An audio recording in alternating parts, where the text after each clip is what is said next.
Good evening, everybody. Welcome to another edition of the Sports Exchange. My name is Scott Morgan, off the Motor City Mad Mouth, and I am joined tonight by Rick Curti and Mel Farr. Rick, good evening, my friend. Good evening, guys. How are you? All right, and my star running back, Mel Farr Jr., wearing a very homecoming type of shirt. Get up and show everybody, Mel. Let me see that thing. I'll be done. That's it.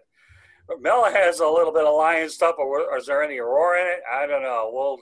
It was the only thing that was clean. Don't read anything into it. It was the only thing that was clean. Oh, I'm not reading into anything anymore. I'm past that point. So, all right. Well, let's get over some of the top headlines. Okay, beginning with the fallout of the Houston Texans firing of Bill O'Brien.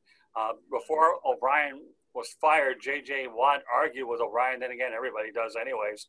And now Romeo Cornell gets 12 games to audition for the job. So first of all, let's talk about the first thing with Bill O'Brien's firing, and then we'll talk about J.J. Watt, and then we'll proceed with the rest of it, because this is a four-part situation. Mel, you played the game. Bill O'Brien finally dug himself some quicksand, and he's getting out of it. Yeah, I mean, he traded away a few players, traded for some players. And it's interesting, though. I mean, he's won, I think they've been there 6 years. I think they won four division titles, I believe, in the time that he was there. Right. But obviously, they got a lot of money invested in the quarterback there. And they just have, they're just not living. They haven't performed up to expectations. I mean, they got rid of a great wide receiver this past offseason, and they just, starting out 0-4, they kind of dug a hole for themselves. I guess there was some kind of argument between him and J.J. Watt this past week, and I guess that was the straw that broke the camel's back, and that was it. Don't argue with the guy that's getting a statue, and obviously J.J. Watt's getting a statue, and O'Brien got the boot. Okay, we're not talking Big Ten football with the old Paul Bunyan bucket and all these. We're just talking about the plain old boot. Rick, your thoughts? Well, we were talking about Bill O'Brien just about a week ago about people that were on the hot seat. And, it's just crazy, I mean, the guy just gets rid of good players. Clowney wanted to leave. He got in a fight with J.J. Watt, who's probably one of the most respected, most beloved football players out there. Of course, he got rid of Hopkins for, pretty much for nothing, and made it very, very personal, attacking him. I'm surprised he kept Deshaun Watson, to be quite honest. It's just crazy. And and when they promoted him and made him like the GM and in charge of everything, it was like, why? Like, his playoff record stinks. He's a good coach, a regular season coach, but his playoff record is terrible. And it's just the ego. I guess, I know, under the Belichick tree, you just think that, hey, I'm great. And I think he was more like Bill Belichick of the Browns instead of Bill Belichick of the Patriots. I'll put it that way. But it reminds me a lot of Chip Kelly. Chip Kelly, who was this offensive genius guru who wanted to show people, I'm so good and I'm so smart and I'm so wonderful. I can trade away all these great players for nothing.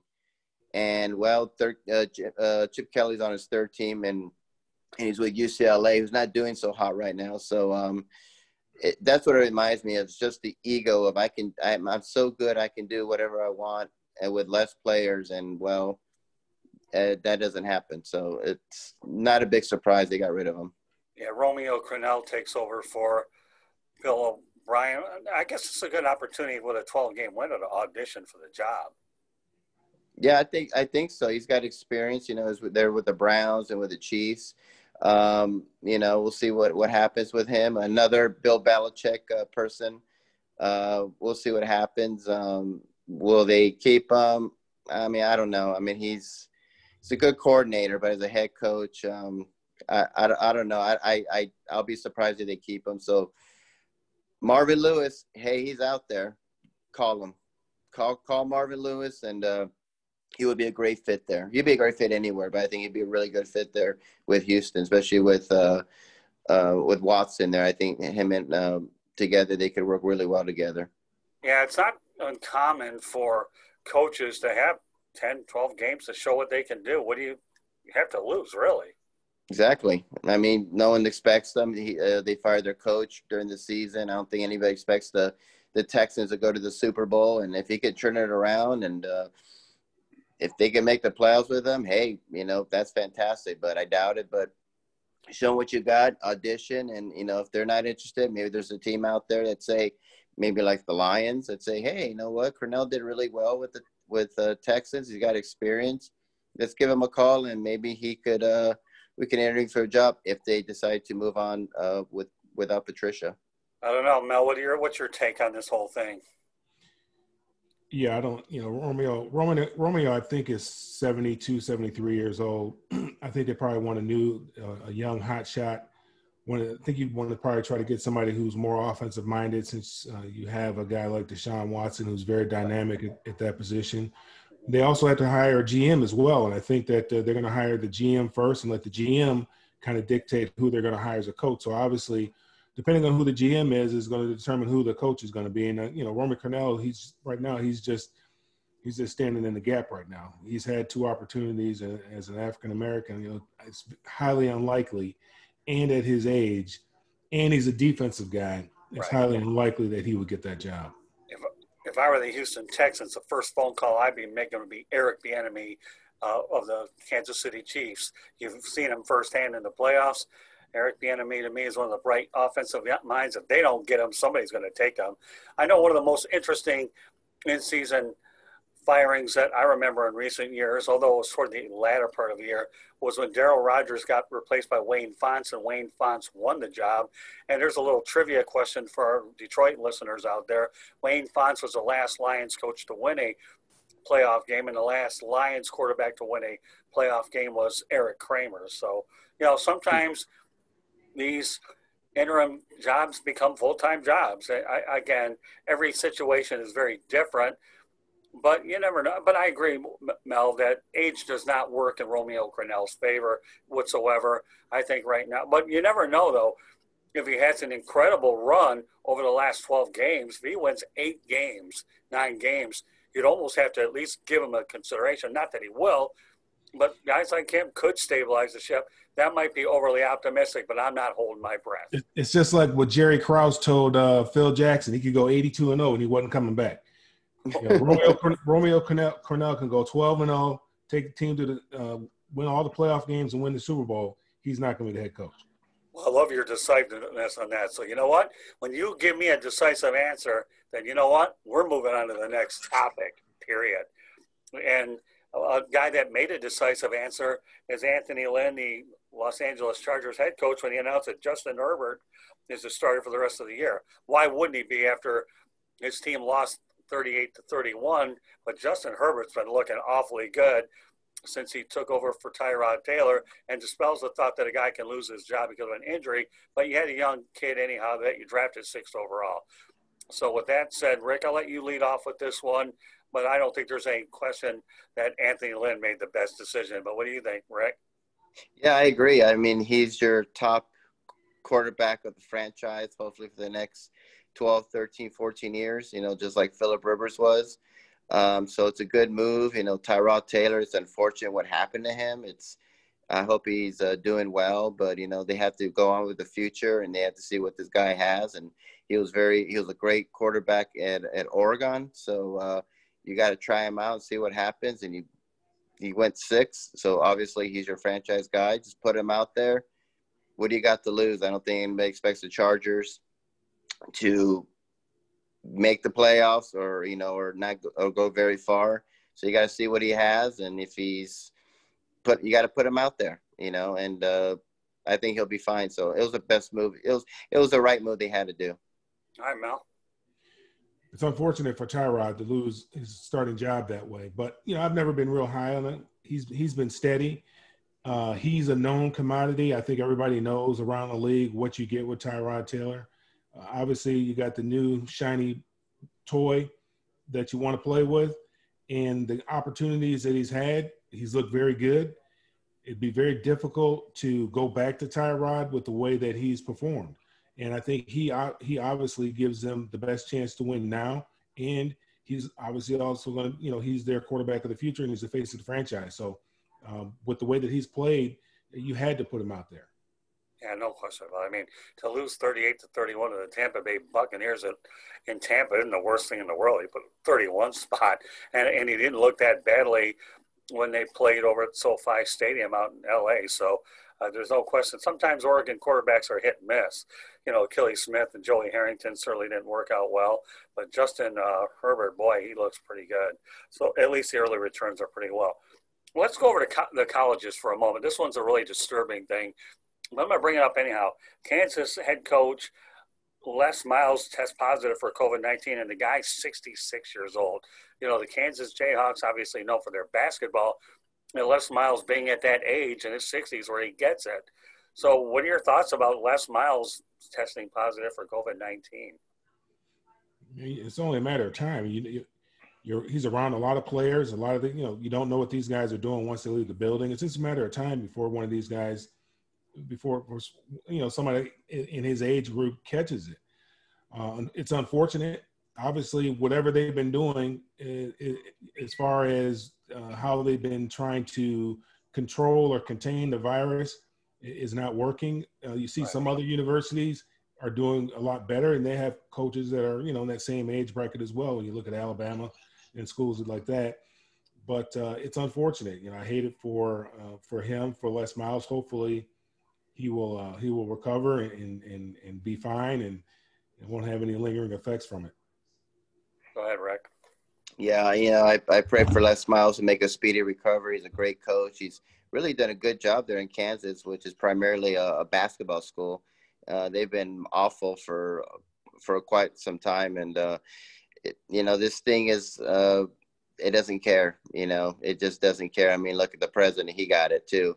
And, he's at an advanced age as well. So, it's just hopefully it makes a speedy recovery. But, having football this season, I've been saying this, it's just like Russian roulette.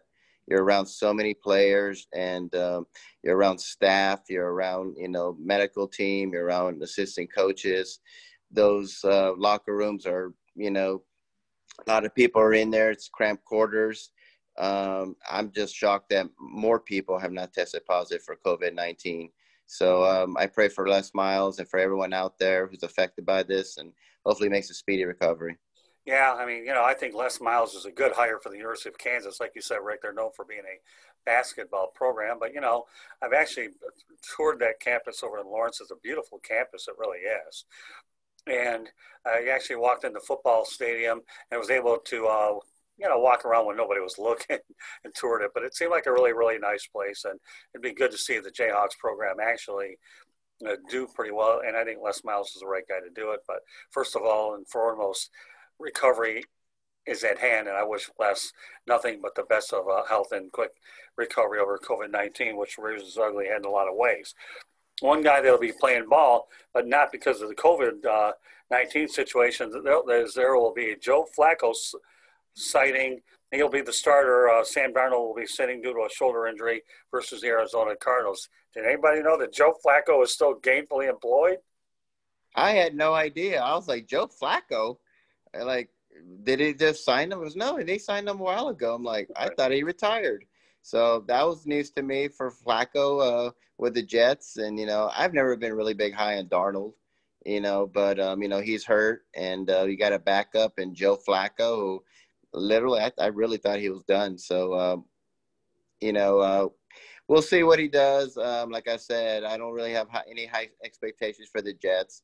I've been saying this, that Gase is going to be gone at the end of the season.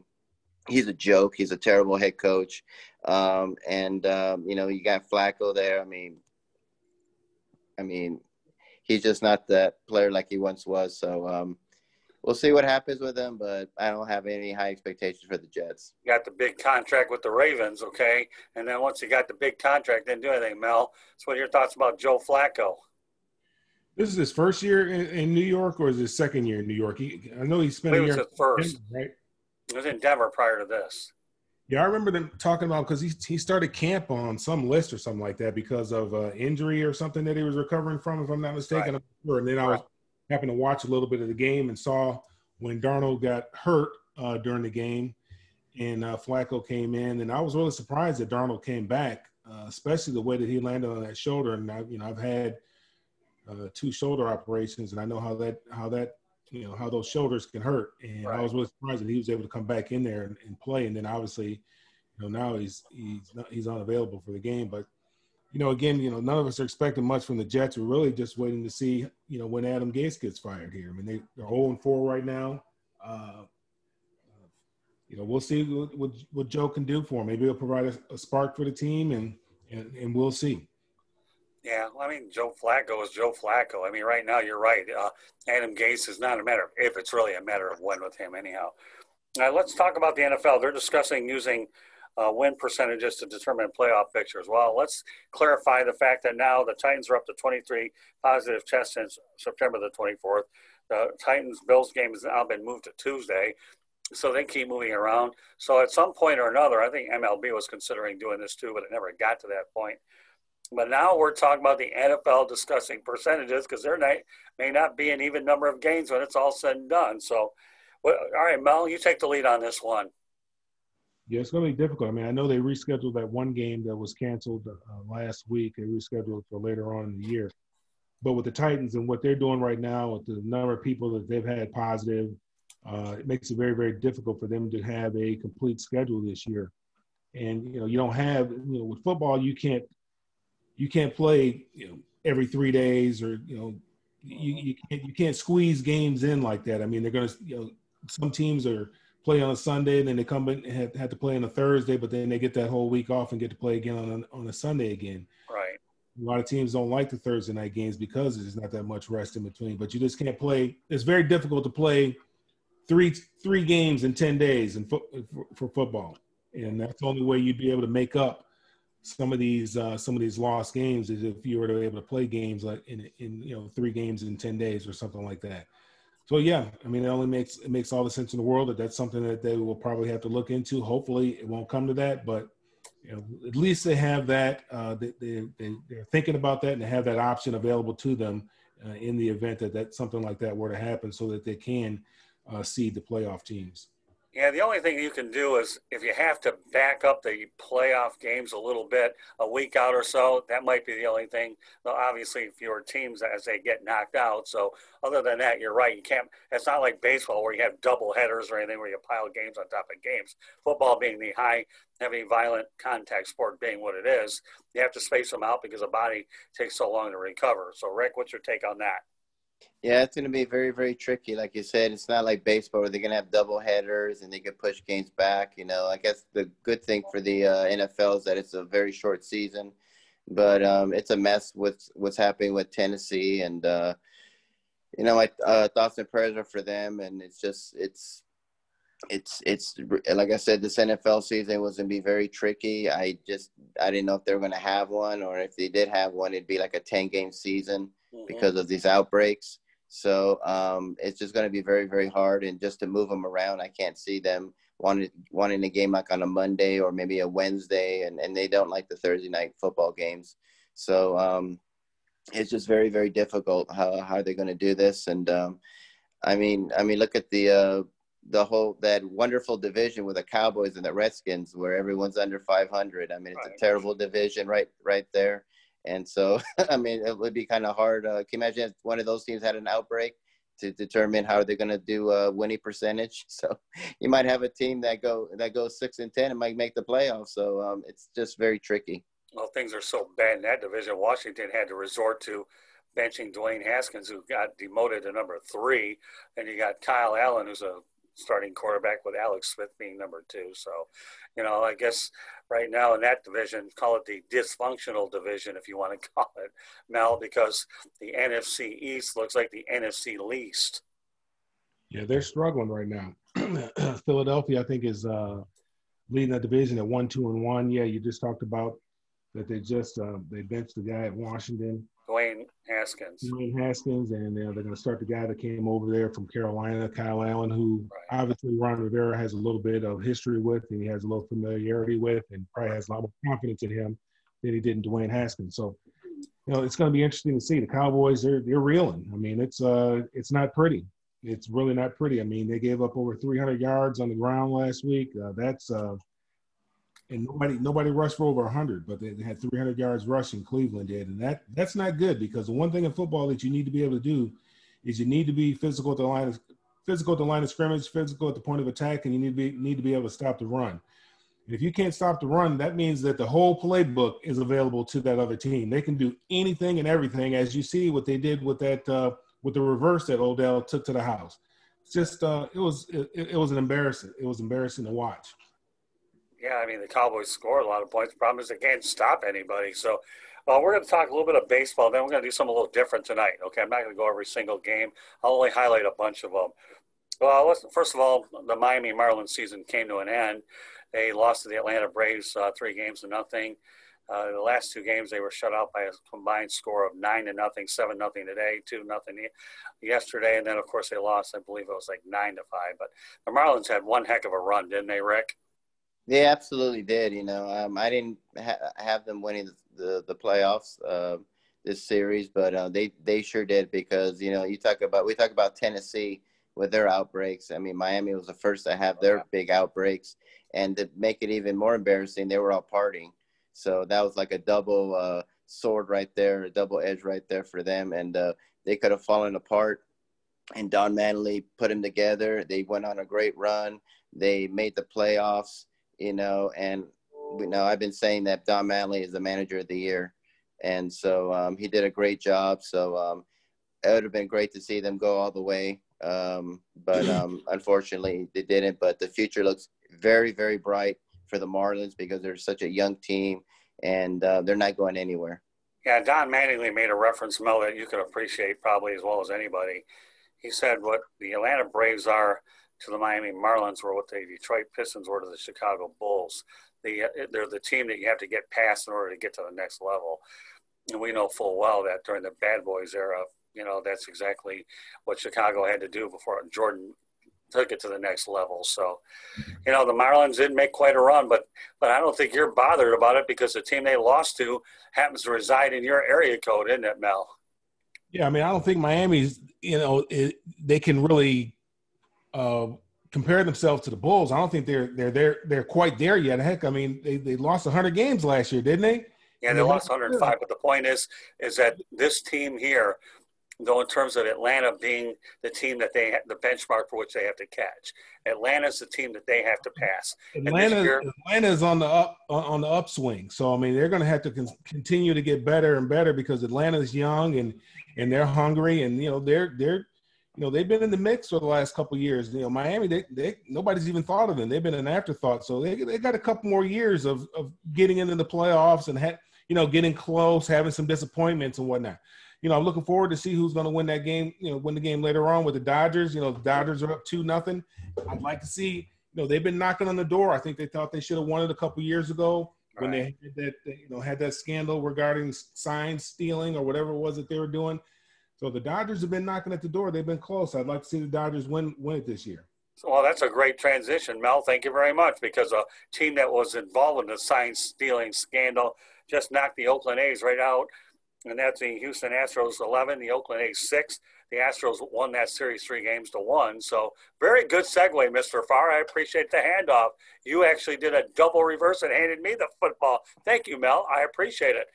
So with that said, a team that was 29-31 knocked out the Oakland A's, although I think the Astros parade's going to end with either the Rays or the Yankees anyhow, although the Rays are looking awfully good. But let's give Houston their due, okay? They did knock out Oakland. So let's talk about the Astros for a moment, okay? Experience certainly got them.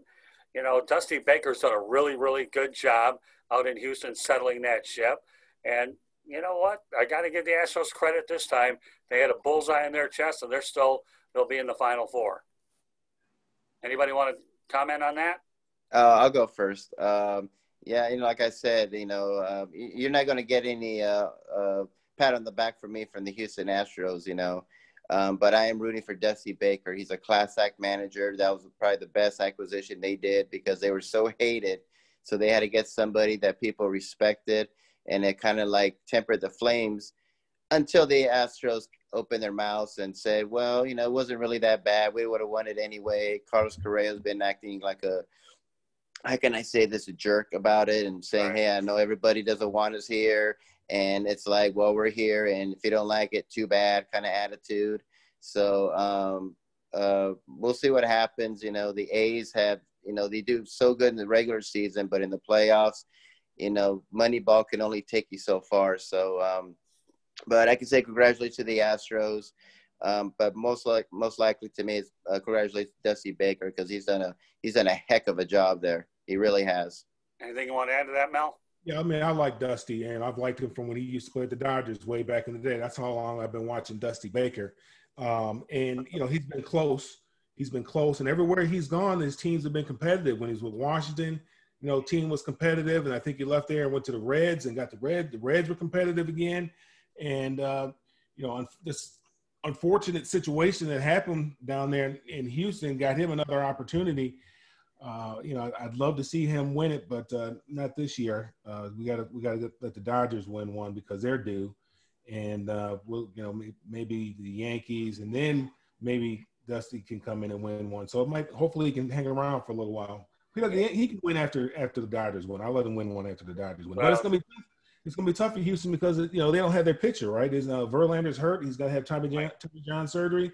Big, you know, that's huge. I mean, he's a guy that they can count on a couple starts, and he's going to go deep in the rotation and or in the game, and they can count on him battling. So it's going to be a lot different for him.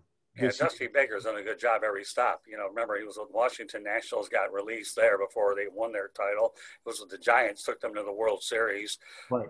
So, you know, I mean, his track record speaks for itself. I'm glad that he ended up getting a contract extension past this year. So, you know, he inherited a very difficult situation. I think he's done pretty well with it. So, all right, what we're going to do now is we're going to talk about the 2 football games from last week. We'll talk about 6 other ones, and then we'll wrap up the broadcast. All right, first of all, I think the best games that I know this last week were the Cleveland Browns walking in to Jerry's World and beating the Dallas Cowboys 49-38. Baker Mayfield actually looked like a number 1 pick this time, and against the Cowboys, I don't know if that's saying much, but let's give the Brownies their due. They're 3-1 right now. So, you know, Mel, what's your take on the fact that Cleveland walked into Dallas and they ended up pulling out a win? Yeah, that's. Well, I think I picked Cleveland to win. I believe you rolled the tape. I think I picked Cleveland to win, but the fashion in which they did it, running the ball the way that they ran the ball all over the Cowboys, that's embarrassing. But I expected Cleveland to win, and they came out on top. You know, Dallas is not a very good football team, and Jerry, he's trying his best to win another Super Bowl because everybody kind of discounts those Super Bowls that he won, saying that those were Jimmy's team, even when Jimmy got fired and Barry Switzer came in, that was still Jimmy's team. You know, still had Troy Aikman, all Jimmy's guys there. And he's doing everything in his power while he's on this earth to win another Super Bowl. And, you know, as much as I admire him as a businessman, I love to see him squirm this way and struggle this way because he thinks he's the smartest guy in the room, and he probably is. He might very well be the smartest guy in the room, but he's, you know, he doesn't know the game of football as well as he thinks he knows it. The curse of Jimmy Johnson lingers in Big D, and you're right. I've always said that Barry Switzer should be thankful that Jimmy Johnson gave him a piece of jewelry that he didn't deserve. Jimmy should have all 3, but for whatever it's worth, Jimmy Johnson's in the Pro Football Hall of Fame. They could have had plenty. They could have had plenty if everybody could just put their egos to the side, just at the front door, or left them at home. But, you know, Jerry has a huge ego, obviously. Jimmy, you know he has a big ego, and they just couldn't do it. They couldn't coexist. Well, Jimmy's got a bust in the Pro Football Hall of Fame, Mel. I think that his ego's good enough, knowing that not only did he win a couple Super Bowls, but he won a national championship with the Miami Hurricanes as well. So I think Jimmy Johnson's done pretty well for himself, don't you? Jerry's in the Hall of Fame too. Don't forget that. Well, I'm not forgetting that. All I know is that Jimmy Johnson won at the collegiate level, and he also won in the pro level. So, I mean, but no, you're right. I mean, it is what it is. I mean, let's face it, he does have a lot of money, so who can – and I've actually met Jerry Jones before many years ago over at Sun Devil Stadium And I had a pretty interesting conversation when, remember, Lamar Hunt wanted the Lions to lose that Thanksgiving game. And, and I asked Jerry about that in the locker room. He said, I'm not going to let Detroit lose that thing at all. Detroit and Dallas are the only two that wanted it, and they get to keep it. You know how much power Jerry has in that league. Yep. So the bottom line is there was a third game at night, so everybody was happy, and the two teams kept it. So Jerry knows how to go to bat when he needs to. All right, Rick, why don't you get in on this? Yeah, it's embarrassing you lose to the Browns, even though they're 3-1. But I mean, it's so early in the season. The Browns have started out really good before and have fallen apart. I mean, the Browns to me are the Browns. I don't care. Vince Lombardi could, come back from the dead and coach them, and I don't know if there's any hope for them. So we'll see. But Stefanski right now, he's doing a good job right now. Right. But to me, it was not more the Browns winning. It was more how horrible and terrible the Cowboys are. Their defense is horrid, and they're in a horrible division. Jerry Jones, I'm not the biggest Cowboy fan. I love seeing him squirm too. He thinks he's so smart and thinks he's like the greatest. And we all know that Jimmy Johnson's the one. And it just bothers him that people are going to say, well, it's because of Jimmy Johnson that you won your Super Bowls, So he needs to step down. He's too much of a control freak. That's the problem. He's like with the vice president and the GM and the owner and stuff like that. I know he's had his son operate the team, but he's still a control freak, and he just wants people to see that I'm the one who put this team together. I'm the one. And I mean, they've been mediocre for the last 20 years. Right. And that's the problem with him, is just that he needs to just step aside and just be an owner, put the money out, get the good players, and put a good product out there. And he just can't do it because his ego is so big that he just wants to prove to everybody that he's in the Hall of Fame, for Pete's sakes. He has nothing to prove, but, the last 20 years, they have been a mediocre team. And this is probably one of the worst Cowboys teams I've seen. And, they got Mike McCarthy, a really good head coach, who's won a Super Bowl, but they're terrible right now. And now they got to figure out what they're going to do with Dak Prescott. Are they going to give him all that money? But to me, their defense is it's horrible. Well, I mean, I will say Baker Mayfield won once again, Dak Prescott. But in the end, though, where I do disagree with you, though, Rick, is I think Stefanski is going to do a good job with Cleveland. He did a good job with the Minnesota Vikings, so I'll give Stefanski a puncher's chance. One more game to talk about. We'll get to a few other ones, all right? We have mentioned it a little bit earlier, but the Tampa Bay Bucks 38, the Chargers 31. Tom Brady did not look like Father Time caught up with him at all. He looked pretty impressive. So, Mel, give me some observations about Tom Brady beating the Chargers. Well, I mean, you kind of expected it with Tom Brady, with the weapons that he has and the defense that they have there in Tampa Bay. You're kind of expecting them to win. It's just taking them a little time to get the offense real comfortable in that offense, and also get comfortable with the guys that he has around him as well, and knowing what their strengths and what they do well and what some of the guys don't do well as well. So, I think everybody's looking for big things from Tampa Bay this year. And obviously, playing against San Diego and having a rookie quarterback out there, put a lot of pressure on the Bucs, and they needed to win that football game because they do have the wily veteran, and they just had a rookie out there, and they should have come away with that victory, and they did. Well, you're drinking the San Diego Kool-Aid, but I'll help you drink the Los Angeles Chargers Kool-Aid, okay, Mel? I'm sorry. Just kidding with you. I'm not used to it either. I'll throw another curveball at you later in the broadcast. Don't worry. We're all drinking that. And Rick Curti's got me talking about the Kool-Aid drink anyways, even though I drink 9 gallons of diet drinks all day with a cotton candy water here and there, so go figure. And, hey, those are actually pretty good, by the way, at Walmart, I should point out. So, all right. So, I mean, what do you think, Rick? Did Father Time catch up with Tom Brady, or is he looking awfully good in Tampa? You got to remember, Tom Brady's 43 years old, and he's still a quarterback. That's the amazing part about it. I mean, he could have a horrible season, and I'm like, he's 43 years old. But he's Tom Brady. He's 43 years old, guys. He's still productive. He's still throwing touchdowns. The man looks better at 43 than he did at 23. I don't know what he's doing. I know he's on this crazy diet, and he doesn't eat processed meat and all this stuff, and he's like I think a vegan and all that. But man, he for 43 years old, he's an active quarterback. So when people say, "Oh, Tom Brady doesn't look as good," or he struggled that game, I think he kind of shut up a lot of people and say, "No, folks, I'm Tom Brady. I'm here. I'm the greatest quarterback that ever lived in NFL history. I'm 43 years old, and I can sling it out with 21-year-olds." So it's fantastic what he's doing, to be quite honest. Well, he's done a good job shutting up Bruce Arians, and I don't think Arians making any crazy comments. Remember, Tom didn't have the benefit of a preseason, and now they're 3-1, so I think they'll get better.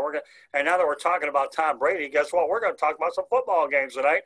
And we'll lead off with the Thursday night football game. Mel, we can definitely appreciate this. Once upon a time, we had the NFC North division, as Chris Berman would say. I used to love it when the Lions would go to Tampa once a year and vice versa. I got to see my old buddies over at the Tampa Tribune in Detroit. And, of course, I went to USF, so I saw Lions games not only as a fan, but when I ended up covering the team regularly. So we'll talk about an NFC North division matchup, as Chris Berman would politely say it, between the Tampa Bay Bucks, you guessed it, at Soldier Field to take on the Chicago Bears. We're going to do some predictions of about six games, and then we'll wrap up the show. All right, so with that said, Mr. Farr, okay, the Tampa Bay Bucks and the Chicago Bears, who you got and how many you got and why? Believe it or not, I'm going to take Chicago with their defense. I think their defense, especially with Khalil Mack, and I know they're going to try to do some things to get the ball out of Tom's hands quick because they're going to need to do that. But Nick Foles is going to get his first start, if I'm not mistaken. This is going to be his first start, right, or is this his second start? Well, it's his second, but I believe it's his first at home, isn't it? I'm not sure, but okay. So we know Nick Foles is going to be at the controls. So that gives them a chance to do some things offensively that I think that they would, that they like to do offensively. So, I'm looking forward to this game. Like you said, it's one of those old-fashioned NFC North matchups. I remember those games very, very well. A lot of those games, Tampa Bay wasn't a very good football team back then. No, that's true. But obviously now they're much improved. Tom Brady's there, but I still pick I pick Chicago to win this game. I don't know what the weather's like up there today in the Windy City, but I would say that they're probably, you're probably looking at 21-17. All right, Rick. I have the Tampa Bay Buccaneers. The Bears, they look like a really good team. In the last 2 or 3 years, they have been a big disappointment. Trubisky, I saw him play in North Carolina. I was never that high on him. And when he and I couldn't even believe it that they traded up a spot to get Trubisky.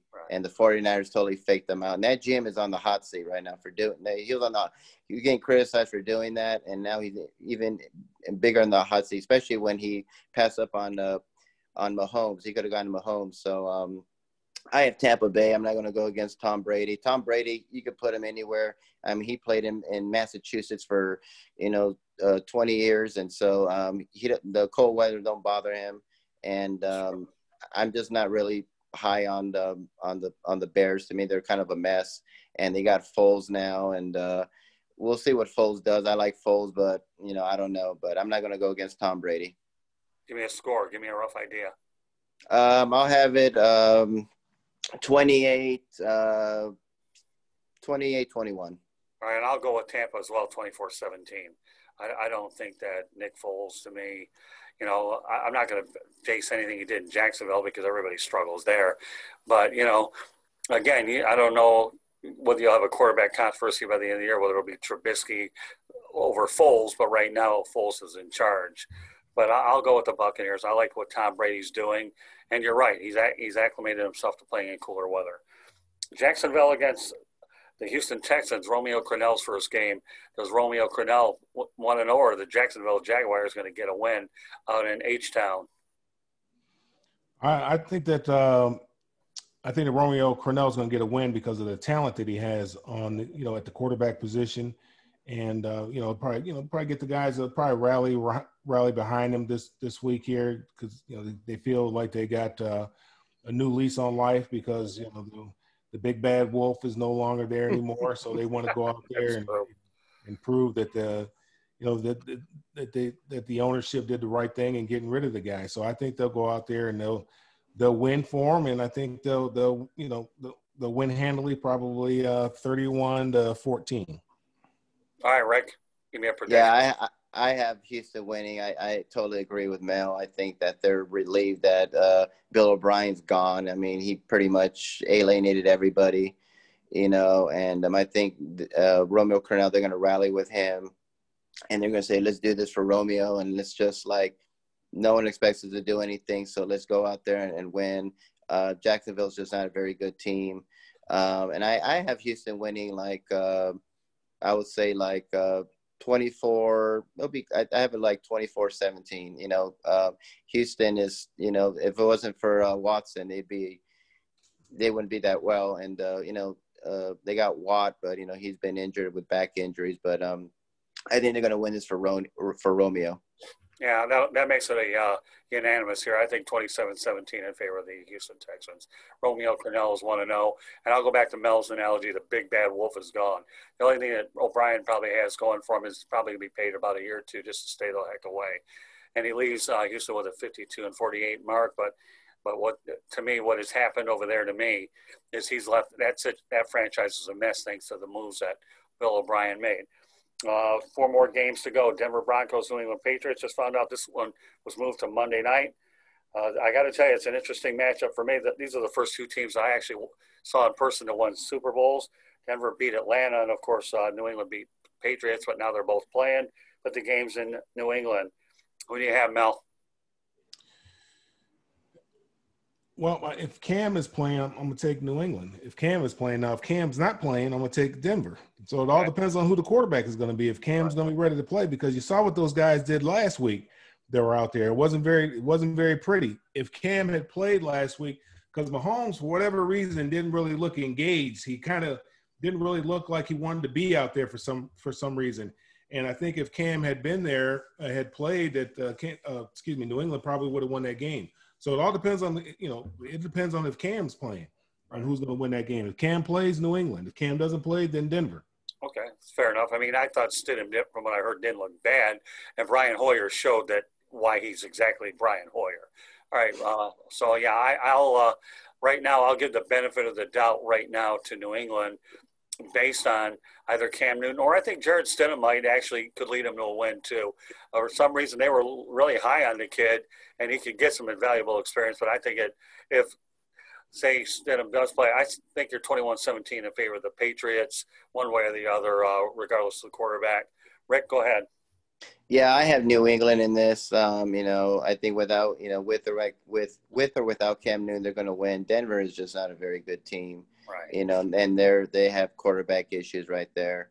And Belichick is Belichick. I think he's shown people that, he's still without Tom Brady, and they're still a good team. And if Cam's not playing, I like Stidham, and I think he has enough to beat Denver, because Denver's just not a very, very good team. And I have it 17-10. I don't think it's going to be a very high scoring game if Stidham is the quarterback. But I have New England winning it with or without Cam Newton. So we're unanimous somewhat unanimous on New England, depending on the Cam Newton factor.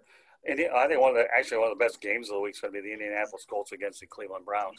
I'll tell you what, Jonathan Taylor is looking awfully good with the Colts, and it looks like Phillip Rivers and T.Y. Hilton are a formidable duo as well. So Indianapolis, Cleveland. Rick, go ahead, lead off.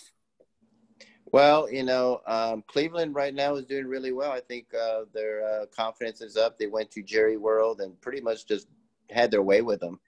But who hasn't had their way with the Cowboys? So, but right now, the 3-1, they're doing really well.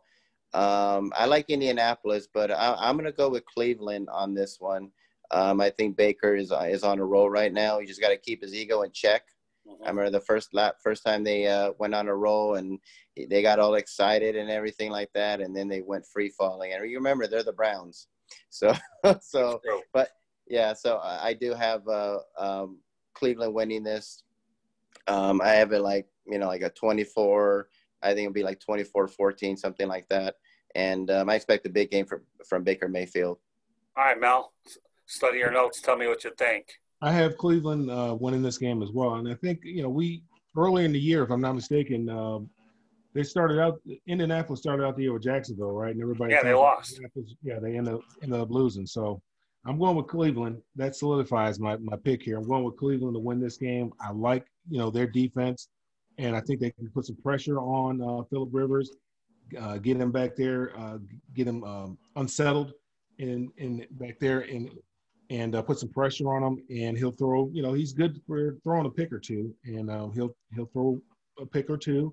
And Cleveland will come out on top. They're gonna dominate the game on the ground. And they'll win this game. I'd say it's going to be a low-scoring affair. I'd say 17-10. And I'll go 31-21 in favor of the Browns. I like the way the Browns look pretty balanced to me. So 2 more games to get to. The LA Chargers against the New Orleans Saints. Mel, as much as I know, I love that Lions shirt that you have on. Okay, the Lions gave up 35 unanswered points, which was really tough to watch. But then again, we've expected anything less. You had the Drew Brees, Matthew Stafford show that Drew Brees got the best out of, and of course Matt Patricia, to me, it just makes me gag, but I won't go any further than that for those of you that are eating dinner. But the LA Chargers and the New Orleans Saints, this looks like probably one of the better games of the week. All right, Mel, go ahead and lead off. Well, again, you looked at that game last week. The Lions got out early because of a couple of turnovers, and all they had to do was hold on, and they just couldn't hold on. I mean, you gotta be able to run the football a little bit. You gotta be able to sustain some drives, put some points on the board. You can't have 3 and outs and put the ball in Drew Brees' hands, because we know what he's capable of doing with the weapons that they have. They came out a little flat, it seemed, and then they woke up after being down by a couple scores, and then of course they do what they do. Again, you got the young quarterback starting here. I'm gonna go with New Orleans because I think they're trying to find their groove. They know they have a good football team. This is going to be Drew Brees' swan song this year, if I'm not mistaken. Right.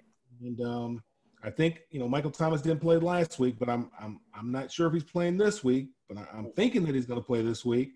So if he has his guy back, then I'm definitely looking for New Orleans to put up some points and win this football game. And I'm looking for them to win it probably 35-28. Very good. I like that score. All right, go ahead, Greg. Yeah, the Lions are a mess, and Matt Patricia is obviously not the right guy. They never should have fired Jim Caldwell out there. He went 9-7, and Matt Patricia has been awful. And so he's another guy that I see them moving on, especially with new ownership now with the Lions. So I have New Orleans winning this game, and I have them winning like 38-21. I don't think it'll be that close. And Stafford, he's a great quarterback, but man, he's just been on a lousy team. He's had so many. Feel bad for him. I'm sorry, Stafford. Sorry. And he's had a lot of bad luck. And, he's had so many different coordinators here and there. And he's a really good quarterback, and it's unfortunate he's just with them. So, but I have the Saints winning this game pretty easily. And I've got actually New Orleans 34-27. I'm right near neck of the woods, Mel. 34-27, that's for sure. So final game we're going to talk about. Now, the only question about that Chargers-New Orleans game is because of Hurricane Delta. I don't know whether that game will be played in Indianapolis. If they are going to play the game outside of the Louisiana, and our thoughts and prayers go out to the folks in that region and hope that Hurricane Delta doesn't take that area out. But if there is a chance that game could be switched to Indianapolis as a neutral site game. Then again, there are no fans, so it doesn't make any difference as long as you play the football game. But first, more paramount, we pray for the fans and the residents in the area, and the game is secondary in my opinion, but could be played in Indianapolis. Final game we're going to talk about in Las Vegas. And okay, Mel, if you want to mention Oakland, don't feel too bad. Everybody probably will. Okay, the Raiders, okay, against the Kansas City Chiefs. I have a feeling that Patrick Mahomes will be engaged in this one, okay, and it'll be at home. So, all right, Mel, lead it off. Yeah, I like Chucky Gruden. I've always liked him when he was with Oakland. Didn't like him as much when he's with Tampa Bay because he kind of took over Tony Dungy's team. Right. I still like him, but who doesn't like the Raiders? Who grew up and didn't like the Raiders, as Chris Berman liked to say. So Kansas City, they're on a mission this year, and like I said, they didn't really seem engaged last week. At least Mahomes just seemed like he had something else on his mind, like he wanted to be somewhere else. And so I look for him to play better, and I think that Kansas City will win this game. Now Las Vegas is a good football club. John Gruden's done a good job with them, but Kansas City is a tough football team, and they'll win this game, and they'll probably put up they'll probably hang about 35 on Las Vegas, and Las Vegas will probably get about 21. Yeah, so you see double digits. Yeah, I'd see 31-17 in favor of the Chiefs. Okay, Rick, wrap it up with your prediction, then we'll go ahead and head on out for the night. Well, Patrick Mahomes, and not Pat Mahomes, Patrick Mahomes. So to me, he's the best quarterback. It's either him or Russell Wilson. You choose either one, but I'm going to take Patrick Mahomes as the best quarterback in the NFL. And I think they're going to have a big game. They're in Kansas City. The Raiders, I was saying that they're going to be, good because, or better because they're new location, new stadium. They don't have to worry about being in Oakland, but, it's just not going to be enough. I have the Chiefs winning 45-28. Right. I think they're going to – I think Patrick Mahomes will have a big game, and they're really going to dominate this game with the Raiders. And this game, just so you know, folks, is going to be played out in Arrowhead Stadium, but it wouldn't matter where they're playing this game. I still see the Chiefs winning by that margin regardless of where they're at. So with that said, okay, Mel, why don't you go ahead and let everybody know how they can get a hold of you. Rick will do it, and I'll do it as well. Coming up after the Sports Exchange Night Fantasy Football with myself, Ryan Skolrud, Xavier McKnight joins us. So, part of our football doubleheader. Of course, we sprinkled a little baseball in here because of the playoffs. So, Mel, go ahead. I'll hand the ball off to you. Let people know how they get a hold of you. Yeah, I can be reached on all the social media sites at Mel Farr Jr. That's Twitter, LinkedIn, Facebook, and Instagram at Mel Farr Jr. My email address is melfarjr@gmail.com. And then you can follow what we're doing in here in Atlanta and also in Michigan for the youth of those cities at melfar.org. Very good. All right, Rick, go ahead. You can contact me on my website at www.charlottebats.com. Our email address is cltbatsbaseball@gmail.com. We're also on Facebook at Charlotte MLB, and we're also on there at Charlotte Bats Baseball. We're also on Instagram at Charlotte Bats. I'm also on Twitter at Charlotte Bats Baseball. And you can find me on LinkedIn under Rick Curti, Curti, and you can contact me on any of those social media websites. I should also point out Rick Curti does a really nice job helping us in social media to make sure that all of our content gets displayed to a lot of folks on social media. But that said, we always want to say thank you for your contributions there. As far as we're concerned, the Sports Exchange can be heard on Apple Podcasts, Spreaker, Spotify, iHeartRadio, Google Podcasts, where we get your podcasts. I'll say it again. Apple Podcasts, Spreaker, Spotify, iHeartRadio, Google Podcasts, where we get your podcasts. As far as social media is concerned, you can reach us at Twitter at Tribune South. That's at Tribune South. Facebook and Instagram, South Florida Tribune Gets It Done. You'll also be able to find our broadcasts on our YouTube channel. Subscribe to South Florida Tribune. And the benefit for doing exactly that means you'll be able to see all the shows in the lineup, Sports Exchange, No Limits, 108 Stitches Baseball Talk, The Real and the Rare, Fantasy Football, and, of course, the South Florida Tribune podcast. So we're very, very versatile in that respect. Our website's www.southfloridatribune.com. We have all of our contributing writers out there. We have our media distribution partners. We have a section for the Motor City Monitor where we do keep track of Detroit sports. It's certainly a place that I really feel very fond of and like to stay connected to home. And more importantly, the broadcasts are on there as well. So if you want to go ahead and tune in to any of our broadcasts of the 6 shows, you can find them on the website. That website, again, is www.southfloridatribune.com. You can email us at southfloridatribune@gmail.com, and you can go ahead and connect with me on LinkedIn, Scott Morganroth. With that said, before we wrap it up, Rick, why don't you give the COVID message to everybody else, and then we'll call it a night. Guys, out there right now, this thing is surging. The people were saying that, during the summer, this thing would slow down, and they said expect, to really hunker down during this time of the year because this thing is very aggressive during the cold. And people, just wash your hands, wear your masks, stop doing stupid things. People have politicized this thing like crazy, which is ridiculous. COVID don't care if you're a Democrat, Republican, don't care. if you're rich, famous, poor, it don't care. It's just going to get you if you're not being careful. So please wear a mask, social distance, wash your hands, and just use common sense. Fair enough. Okay, I couldn't say any better myself. That's why I let Rick Curti do it for me. Meanwhile, on behalf of Mel Farr Jr., Rick Curti, my name is Scott Morganroth. Thanking you for joining us on this edition of the Sports Exchange. Rick Curti will have until Monday night to get a little bit of rest because he does 108 stitches baseball talk, and by then we should have the Final Four in place. So meanwhile, guys, job well done. Thursday night football features the Tampa Bay Buccaneers traveling to Soldier Field to take on the Chicago Bears. So once again, guys, job well done, and we'll catch you the next time here on the Sports Exchange. Good night, everybody, and have a great weekend.